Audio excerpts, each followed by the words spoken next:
Olá, bem-vinda, bem-vindo ao Elas Pautam. Pela primeira vez no Brasil, as meninas que completarem 18 anos poderão se alistar nas Forças Armadas.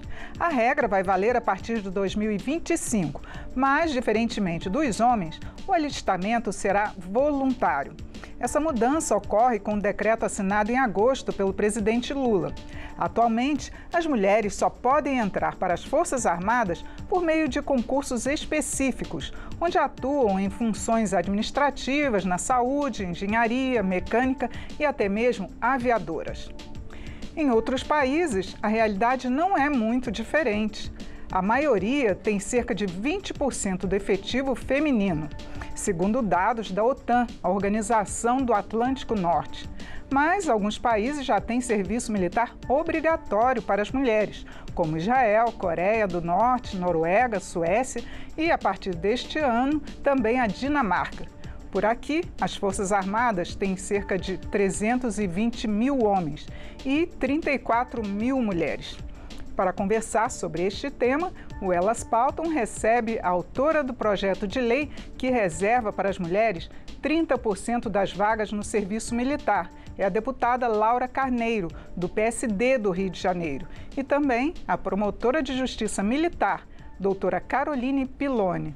Muito bem-vindas, muito obrigada por atender o nosso convite. Agradeço a vocês sempre, a vocês da TV Câmara. Pois é, eu gostaria de começar com uma pergunta para as duas.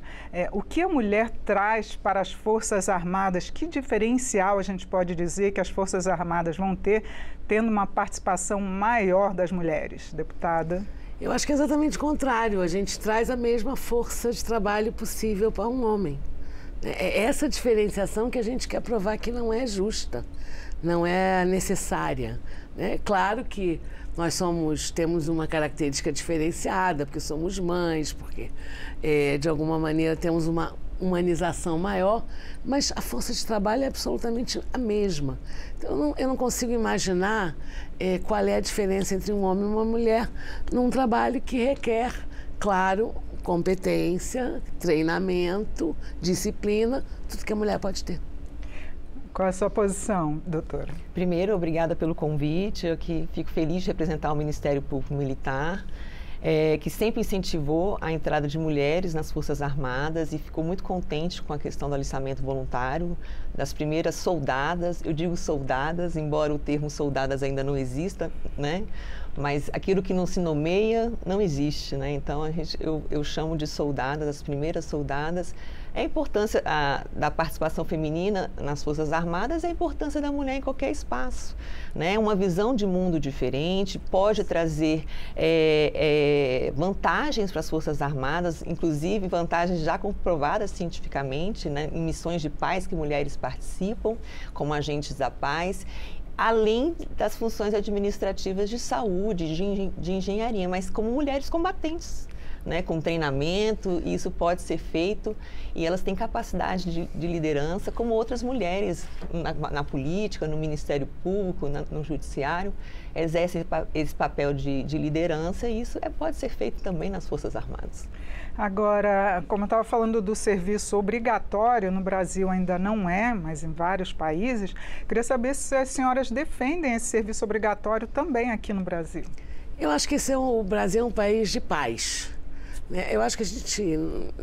E um país onde a gente ainda tem que mudar as culturas mesmo. Aliás, quando eu apresentei o PL, que hoje é um decreto, mas era um PL, que eu espero que seja votado, o ministro Zé Múcio se encantou e transformou isso num decreto. A ideia era um pouco resgatar o que já existe em algumas forças. Então, se você, por exemplo, na Marinha, você já tem a primeira turma formada de mulheres combatentes, né? Você, na Aeronáutica, elas já fazem trabalhos que não são administrativos. E hoje eu conversava com um grupo do Exército me dizendo que também você já tem combatentes no Exército, acho que menor número em função da quantidade de quartéis que eles têm, né? de equipamentos que eles têm. Mas eu diria que talvez essa mudança de consciência leve um dia a ao serviço obrigatório. Mas no Brasil, de verdade, a gente não, graças a Deus, é um país de paz, né? A gente só vai em missão de paz. A gente nunca participou, quer dizer, nunca não. Né? Hoje em dia não pensa mais em espero, né, em participar de nenhuma guerra, né? E eu imagino que se a gente pelo menos garantir, né, que a possibilidade dessa mulher concorrer com um homem, tendo a vaga cativa até 30%, claro que se ninguém se inscrever, vão ser chamados os homens, não é para não ter as vagas, mas para você dar a possibilidade e criar as Forças Armadas nas suas 3 forças diferenciadas, mas que você possa criar verdadeiros combatentes, como você já tem hoje, como eu disse bem, na primeira turma formada da Marinha. Eu acho que a gente avança nessa transformação das mentes, na cultura brasileira de achar que mulher não pode fazer muitas vezes o que um homem faz. A mulher pode atirar como um homem atira, a mulher pode correr como um homem corre, a mulher tem força física para carregar um armamento pesado como um homem tem, né? Aliás, nessa turma que se formou na Marinha, o ministro Zé Múcio estava e eu também, você não imagina, mas o primeiro lugar da turma em geral era uma mulher. Né? Então as mulheres são competentes e podem provar sua competência. Com certeza. A senhora acredita também? Em relação ao alistamento obrigatório, primeiro a gente tem uma questão constitucional, né? A previsão de ser obrigatório somente para os homens, né? Para as mulheres sequer cogitava existir o alistamento, né? Acho que agora é uma mudança de cultura, né? Tanto que nós temos 9,5% de mulheres nas Forças Armadas, né? Frente aos quase 90% que nós temos de homens. É uma mudança de cultura.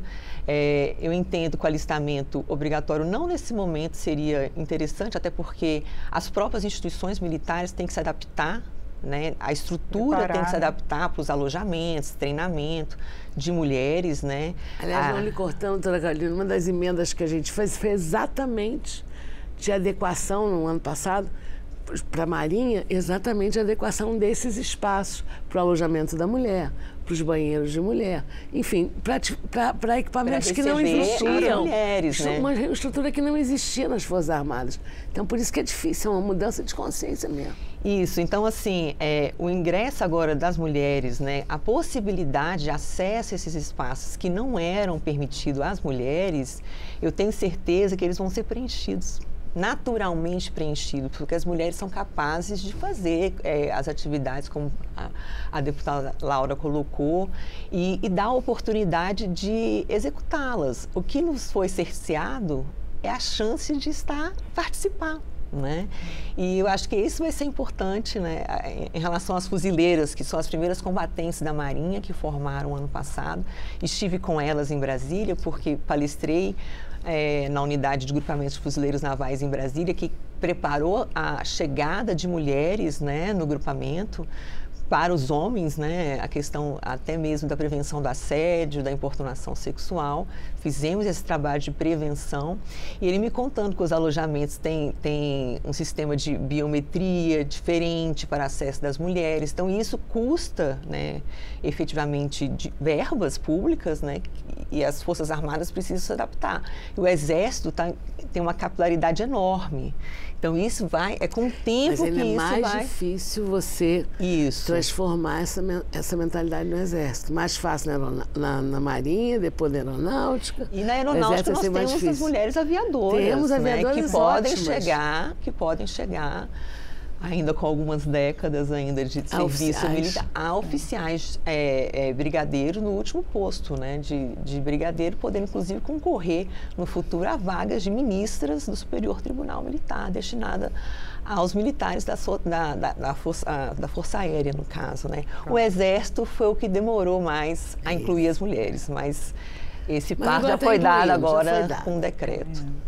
Sim, nós vamos olhar agora alguns números sobre a participação feminina nas Forças Armadas no Brasil, segundo nós apuramos no Ministério da Defesa e também na Segurança Pública. De acordo com o Fórum Brasileiro de Segurança Pública, que nós vamos trazer um quadro aqui.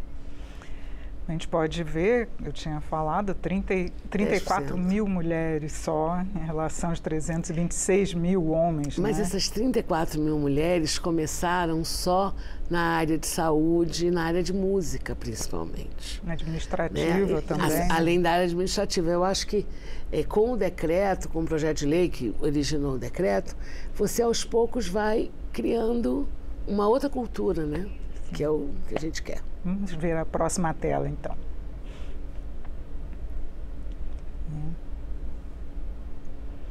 A gente vê que a Marinha ainda tem, acho que é um percentual maior do que todas as outras forças. Começou primeiro pela Marinha, não foi isso? Né?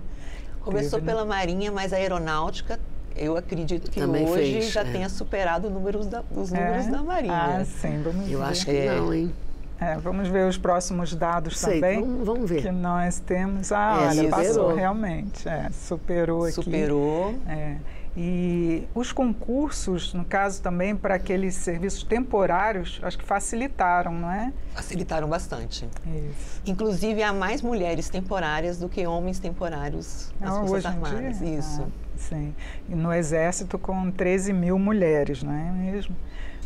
Nós temos também outros dados aqui, que são interessantes a gente lembrar dos concursos específicos que nós temos, né? O Colégio Naval da Marinha, a Escola Preparatória de Cadetes do Exército, a SpaceX, né? E a Preparatória de Cadetes do Ar, a Aeronáutica. Então é essa que está trazendo mais, não é isso? Bom, deixa eu ver aqui. E na segurança pública, que é bom a gente lembrar também, porque realmente essa parte... São mais investigadores, aí é natural, porque é um trabalho que não tem horário. Talvez, e como a mulher é sempre a responsável pelos cuidados, ou pelo menos historicamente ela é responsável pelos cuidados, seja dos filhos ou dos pais, pouco tempo para ser PM, que né, em princípio não tem hora. Sim. E, na verdade, os concursos também não possibilitam. Das forças auxiliares, que eu digo, né? A Polícia Civil é um pouco diferente, mas das polícias militares, dos corpos de bombeiros militares, até pouco tempo atrás, tinha uma limitação de vagas para as mulheres, né? Então, assim, só 10% das vagas em alguns concursos, inclusive da Polícia Militar do Distrito Federal, houve uma ADI, né, da Procuradoria-Geral da República, questionando o porquê desse limitador de vagas, né? Se a barreira ela acontece no edital do concurso, evidentemente a equidade de gênero ela vai demorar a ser alcançada, né? E por que essa barreira?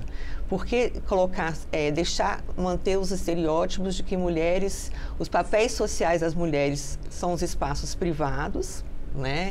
Os trabalhos de cuidado dentro do lar, dos filhos ou dos pais idosos ou das pessoas com deficiência, e os dos homens são os espaços públicos de liderança, de provimento, de sustento do lar. Então, por que colocar esses papéis também de mulheres frágeis, emotivas, que nós temos esse papel, como se não pudéssemos exercer liderança e sermos boas profissionais em áreas como investigação e policiamento ostensivo, combate de incêndio, e porque homens naturalmente servem para nos proteger. Nas Forças Armadas ainda tem essa limitação, não é mesmo?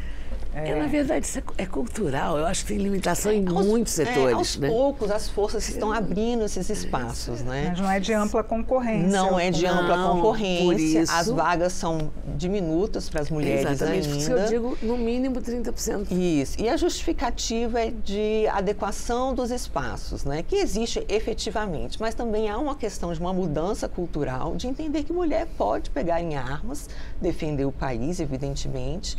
Mulheres são excelentes agentes da paz. Duas mulheres brasileiras foram premiadas em 2019 e 2020 como agentes da paz pela ONU, reconhecendo que o trabalho das mulheres nas missões de estabilização da paz, né, que o Brasil já fez parte. É muito efetivo, inclusive um trabalho de inteligência, porque mulheres conseguem, junto com as populações civis, essa proximidade mais afetuosa com a população civil. Né? Então, demonstra que a mulher tem capacidade emocional e gerencial de ser mulher combatente. É o que o alistamento voluntário feminino permite.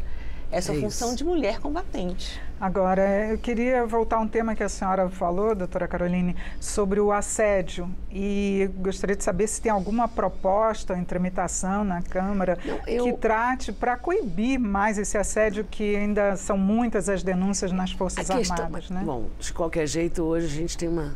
Se eu não me engano, a gente votou um projeto, aí minha memória não dá para... Cada dia são tantos que... Mas, enfim, de qualquer jeito, assédio para qualquer setor, Forças Armadas ou não.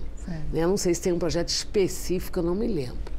O que eu me lembro foi um projeto que nós votamos em função da Polícia Militar aqui do Distrito Federal e de Goiás, que tiveram um problema específico, e nós votamos um projeto que tratava, se eu me lembro bem,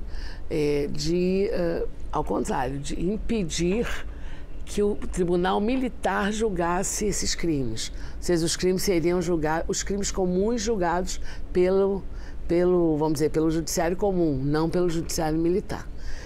É o que eu me lembro de um projeto desse. Agora, assédio, importunação sexual, eu sei porque fui eu que escrevi o texto. Eu era relatora de uma matéria e incluí nesse projeto que a gente mudou o título no Código Civil, a gente incluiu a importunação sexual, eu consegui, enfim, incluir a importunação sexual, consegui incluir o estupro de ódio, consegui incluir o estupro coletivo, temas que ainda o Código Penal que não existiam no Código Penal. E nesse mesmo projeto eu relatei e eu consegui aprovar, e no Senado aprovaram também depois o meu relatório. Então, tanto a importunação sexual como o crime de assédio, qualquer outro dos crimes, não interessa se a mulher está nas Forças Armadas ou não, né? É um direito dela e, portanto, eu não consigo imaginar que possa ser diferente. Claro que, como é um ambiente muito masculino, os comandos têm as preocupações que foi a que a doutora Cristiane disse, né? Caroline disse. A preocupação, por exemplo, eles têm um visorzinho para a mulher chegar, para fazer o reconhecimento de face, para ela poder entrar, para não ter nenhum tipo de possibilidade. Mas, de qualquer jeito, os homens são treinados e educados, e aí é que eu acho que é a grande mudança que a gente pode fazer, né? Pelo menos os militares estarão treinados para entender, né, que a mulher não está aqui para ser usada, que não é um objeto de ninguém, que ela não está... Se ela está de saia curta ou de saia longa, ela tem que ser respeitada da mesma maneira. Se ela é mais ou menos bonita, ou o decote dela é menor ou maior, ela não está ali nem para ser assediada e nem, claro, para sofrer qualquer tipo de abuso sexual.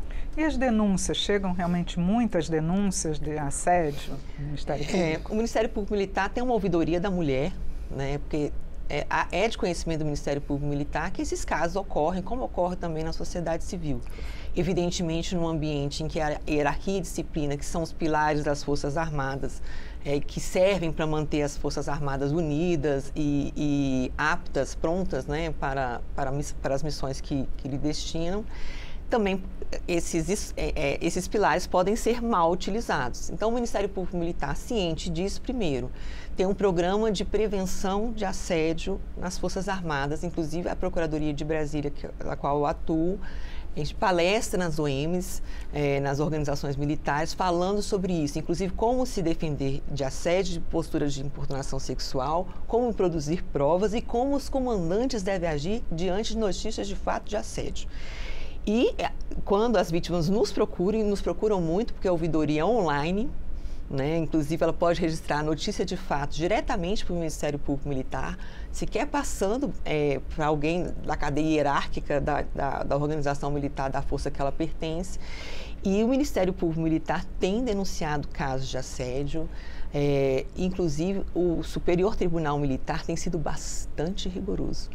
Né? Bom, porque há dentro do corpo militar, e eles são treinados em relação a valores, né, durante todo o período de formação deles, de que qualquer ato que viola hierarquia e disciplina e tira a estabilidade do corpo militar, isso é considerado extremamente grave. E as condenações estão altas, não estão nos mínimos legais. Nós temos, desde 2017, a Justiça Militar da União, a competência para processar e julgar crimes sexuais, inclusive previstos fora do Código Penal Militar, o que trouxe luz a esses delitos para o Ministério Público Militar, que não tinha atribuição anteriormente, antes de 2017. Então, ações como essas de prevenção, que eu acho que é muito importante, né? E nas organizações militares, esses espaços que nós temos de uma ouvidoria da mulher criada para a mulher militar. E mulheres civis que estão nas organizações militares, como pessoas terceirizadas, que também podem ser vítimas de crimes sexuais dentro das Forças Armadas. Eu tenho certeza, né, que tem um projeto de lei, não por conta dos militares, mas enfim, que são todos militares, então de alguma maneira... Eu não me lembro onde está o projeto, não tenho de cor, mas eu tenho certeza que tem um projeto em função da Polícia Militar de Goiás. E que isso passará para a Justiça Comum.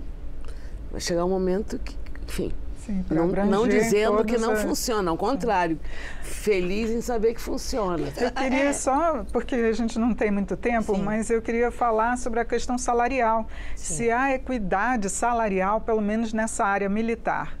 A senhora tem notícias? Sim. Por exemplo, se uma capitã recebe o mesmo que um capitão, né, em termos salariais é a mesma coisa. Na verdade, o problema são as oportunidades de ocupar altos cargos. E a importância de ocupar altos postos dentro de uma força militar, isso reflete nas decisões que o alto comando vai tomar em relação às mulheres. Enquanto as mulheres não ocuparem esses espaços, ocuparem espaços que elas não atinjam essas posições de poder, muito pouco se muda em relação às demandas femininas, né, dentro das Forças Armadas. Então, o primeiro passo é permitir que as mulheres, elas já estão nas academias, formando como oficiais de carreira, e para no futuro ocupar, quem sabe, ser comandante da aeronáutica, comandante do exército, comandante da marinha. Por que não? Né? Esses altos postos almejados por homens que possam ser concorridos também por mulheres. E qual o principal desafio, a senhora acredita que seja para as mulheres alcançarem esses altos postos militares? Servirem. Terem a chance, e eu acho que essa é a importância. Foi isso que a gente pensou no projeto de lei. Eu acho que o decreto não é exatamente o que eu gostaria, por isso que eu continuo insistindo no projeto. Mas quando a gente cria a cota, isso que as pessoas têm que entender, as cotas são sempre temporárias. As cotas servem para mudar um sistema, para acelerar um processo, né, para modificar uma cultura. Então, quando a gente apresenta 30%, Laura, por que 30% e não 40%? Porque a gente quer o mínimo de 30%. Né? E se aquelas mulheres não quiserem, quando elas não quiserem, vão preenchendo também com homens. Por que a gente estipula as cotas? Em todos os setores. Hoje, essa semana mesmo, nós discutimos cota de raça nos concursos públicos. É por isso. As cotas são temporárias, por um período, para que você possa, na sociedade, redistribuir as oportunidades. Equilibrar. Né? Equilibrar. Então, esse é o objetivo, quando a gente pede que as mulheres tenham essa chance, para que, aí sim, quando você tem muitas mulheres, elas passam a competir com os homens também nos cargos de direção. E aí você pode mudar. Né? De verdade você muda. Quando você muda dentro das Forças Armadas, que o processo de disciplina é muito diferente do que é aqui fora, né? Vamos dizer, no resto da sociedade, né? Área civil, você também influencia na área civil. Quando você... e você vê, a doutora Caroline disse com muita propriedade, essas mulheres e homens recebem o mesmo, mas elas não ascendem da mesma maneira. Né? A questão é ascender. E para ascender, só se você tiver muitos. A gente só é forte quando a gente se une. Né? Você não conseguiu, nunca ouviu falar em mulher que é forte sem se unir. Aqui a bancada feminina, por exemplo, quando ela consegue aprovar alguma coisa é porque ela se une. Né? Aliás, todas as bancadas são assim. As pessoas se unem e são muito mais fortes juntas. E as mulheres, quando estão unidas, ninguém segura. Qual o desafio maior agora para esses cargos? Eu diria dois grandes desafios. Primeiro, que esse aumento de vagas para as mulheres realmente ocorra, né? Nem que seja de maneira gradativa, mas que venha, né? Que essas vagas venham efetivamente ser oportunizadas para as mulheres. E o segundo maior desafio é a mudança cultural, institucional, né, das Forças Armadas, no sentido de nos retirar desses arquétipos sociais que nos colocam de mulheres frágeis, emotivas, que não suportam um nível de estresse, que é efetivamente um treinamento militar e comandar um grande pelotão, um grande batalhão. Então, a partir do momento que nos retirarem desses espaços que nos colocaram durante a vida toda e perceberem que como somos capazes e dar a oportunidade de demonstrar que temos essa capacidade, se a gente conseguir mudar essa cultura institucional que também permeia a nossa sociedade civil e também as Forças Armadas, né? Não seria diferente, esse seria o grande desafio. Então, por isso que a participação cada vez maior de mulheres permite que mulheres falem, né? Dentro desses ambientes que são hoje bastante masculinos, né? Muito obrigada pela participação das senhoras aqui, para a gente discutir esse tema de mulheres presentes também nessa área que é basicamente masculina, não é isso? Pois é, mas é o que eu sempre digo.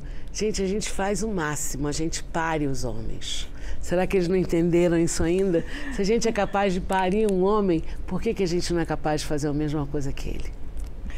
Com certeza. Eu agradeço o convite mais uma vez. É um tema que eu gosto muito de lidar, porque eu lido diretamente com essas mulheres que nos procuram, não só para essas questões de crimes, mas efetivamente para mostrar como são capazes de conduzir um inquérito, uma investigação criminal militar. Quantas encarregadas de inquérito eu tenho, que são as nossas delegadas de polícia dentro das investigações. Então, assim, as mulheres são capazes, só precisam de espaço.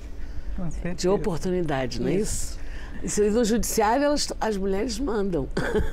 Hoje nos deixam. É verdade.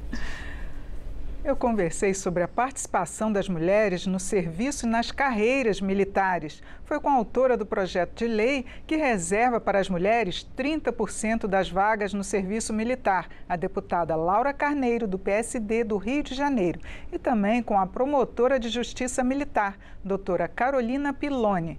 Você pode acompanhar o Elas Pautam pelo YouTube da TV Câmara e seguir também as nossas redes sociais, Instagram, Twitter, TikTok e Facebook. Eu sou Regina Assunção, agradeço a sua audiência. Até a próxima.